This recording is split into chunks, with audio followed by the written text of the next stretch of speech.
कई बार super built up area carpet area को लेके भी कंफ्यूज रहता है।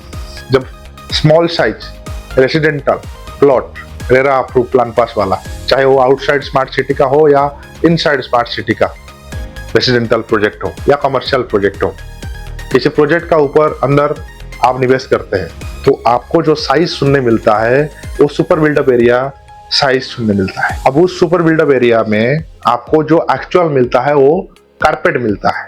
कारपेट वो है जिसके ऊपर आप आपका कंस्ट्रक्शन करने वाले हैं आज पर प्लान पास। ऐसा नहीं 200 स्क्वायर यार्ड का कारपेट मिल गया तो आपको 200 स्क्वायर यार्ड का ऊपर ही पूरा का पूरा कवर करके घर बना देंगे। आप जहां पर आपका घर बनाए हैं, बंगलो बनाए हैं, विला बनाए हैं, आप ऑब्वियसली 2 मीटर 4 मीटर आगे छोड़ के आपका बाउंड्री किए है आपका जमीन का, वो जो बाउंड्री है वो हुआ आपका कारपेट। तो सुपर बिल्डअप एरिया कहाँ गया? सुपर बिल्डअप एरिया उसको बोलते हैं, super area, carpet area, construction area सब मिल जाता है तो सुपर बिल्डअप एरिया हो जाता है। दूसरा सिटी में ये कॉन्सेप्ट शायद किसी किसी जगह में शायद नहीं होगा, इसलिए कुछ लोग इसको लेके कंफ्यूज होते हैं कि हमको तो मिलेगा 60%, हम 40% का पेमेंट दे रहे हैं। नहीं, 40% भी आप ही यूज कर रहे हैं।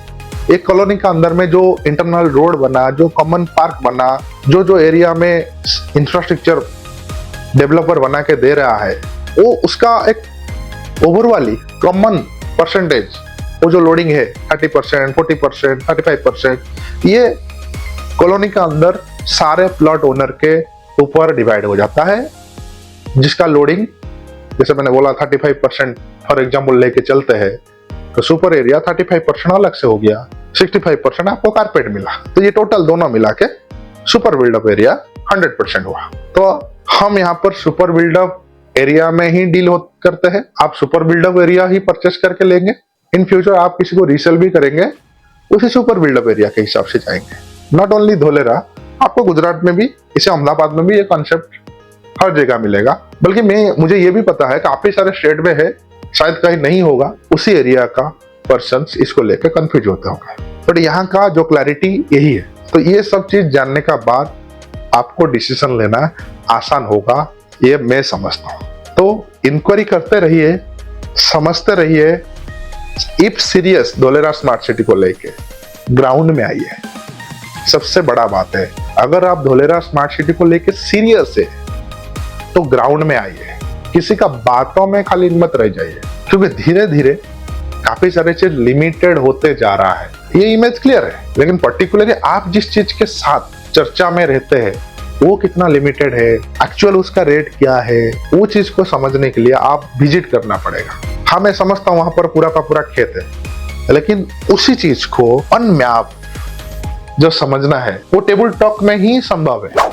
आपके मन में जो भी कंफ्यूज है धोलेरा को लेके, आप मुझे मैसेज कर दीजिए, मेरा कॉल पक्का जाएगा, मैं ही कॉल करूंगा। होगा तो आपका माइंड में जो कंफ्यूज है उसको मैं लेके वीडियो में लेके आऊंगा। सिंपल है, मैं फिर से इसको रिपीट करता हूँ कि हम धोलेरा स्मार्ट सिटी का अंदर प्रॉपर्टी लेने के लिए प्लान कर रहे हैं, तो उसका पहले धोलेरा स्मार्ट सिटी को एक बार 2 घंटा 3 घंटा 4 घंटा 5 घंटा अच्छा से समझ ले, इंक्वायरी कर ले, सारे चीज को खुद एक बैठ के प्रॉपर एनालिसिस कर दिया जाए, क्योंकि आप बाहर से आ रहे हैं। जब धोलेरा स्मार्ट सिटी को आप समझ गए, आपके मन में फिर सवाल आएगा, उस सवाल को लेके क्वेश्चन कीजिए, वो आप क्लियर होंगे, ये मेरा विश्वास है। आप क्वेश्चन तो कीजिए, फिर आप देखिए क्या बजट में स्मार्ट सिटी का अंदर में कौन सा फेज में क्या चीज मिलता है। फिर आप आपका बजट को एक बार माइंड में लाइए, मेरा बजट 50 लाख है, यस, धोलेरा स्मार्ट सिटी के अंदर में मुझे एक रेरा अप्रूव रेसिडेंटल प्लॉट मिल जाएगा, तो मेरा वहीं तक ही सफर है, क्योंकि मैं लैंड पार्सल नहीं ले पाऊंगा।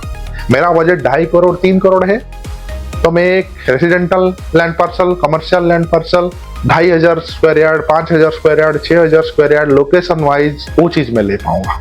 तो मैं तब फिर वो छोटे प्लॉट में देखूंगा नहीं। ये क्लियर हुआ?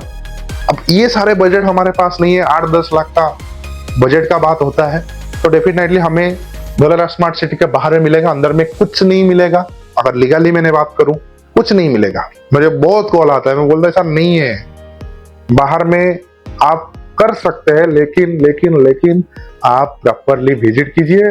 बाहर का जो लोकेशन है आपको देखना चाहिए, कौन सा लोकेशन में जाए तो वो सही होगा। फर्स्ट प्रायोरिटी आप हाईवे टच लोकेशन को दीजिए, क्योंकि एक बेटर कनेक्टिविटी आपको एक बेटर आरओआई देगा। कल आपका चीज बेचा जाना चाहिए। आज लेके 15 साल डाल दिए, 15 साल के बाद बोलेंगे हम बेचेंगे, तब उसका मार्केट क्या हो चुका होगा, क्या नहीं हो चुका होगा, अभी कैसा रोड है, इन फ्यूचर कैसा रोड रहेगा, क्योंकि स्मार्ट सिटी के बारे में अथॉरिटी का कोई प्लान नहीं है। बट जो रोड है वो रोड आपको देखना है। काफी सारे प्रोजेक्ट में अच्छा प्रोजेक्ट है, ऐसा नहीं कि गलत चीज पूरा का पूरा है। प्लान पास अप्रूव प्रोजेक्ट सब है, बट आपको देख के लेना चाहिए, आपको समझ के लेना चाहिए। ऐसा नहीं कि मैं बोल दूं उस चीज में आप ले लो, नो, वो सही नहीं है। कितने भी करीबी, कितना भी विश्वास दोस्त आपको बोल रहे हैं, आप एक बार स्मार्ट सिटी को विजिट कीजिए, चाहे आप बाहर ले रहे हैं, चाहे आप अंदर ले ले, फिर आप एक बेटर चीज में जाएंगे।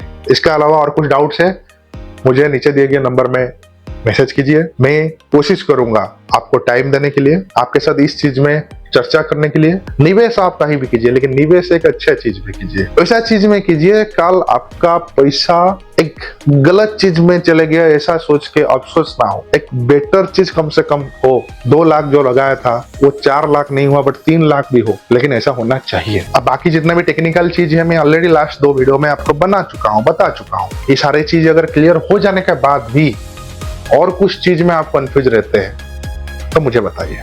थैंक यू, नमस्कार, फिर मिलेंगे और एक नया वीडियो में। तब तक के लिए जय हिंद, जय भारत।